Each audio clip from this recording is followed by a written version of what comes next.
আপনি কি তুলসী মালা ধারণ করেছেন? যদি না করে থাকেন, আজই চেষ্টা করুন তুলসী মালা ধারণ করতে। আসুন জেনে নিই তুলসী মালা পরার উপকারিতা। 1. তুলসী মালা পরা ব্যক্তিকে যমরাজ স্পর্শ করতে পারে না। 2. তুলসী মালা গলায় থাকা অবস্থায় কোনো ব্যক্তির যদি মৃত্যু হয় তাহলে তাকে নরকগামী হতে হয় না। 3. যারা তুলসী মালা কণ্ঠে ধারণ করে আছেন তাদের কোনোদিনও বজ্রাঘাতে মৃত্যু হয় না। 4.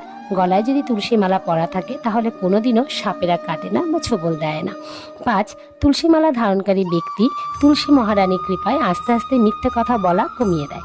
6. তুলসী মালা ধারণকারী ব্যক্তি স্নানের সময় তুলসীর মালাতে যে জল পড়ে তা গড়িয়ে তার সারা শরীরে প্রবাহিত হয়, এর ফলে শরীর শুদ্ধ হয়।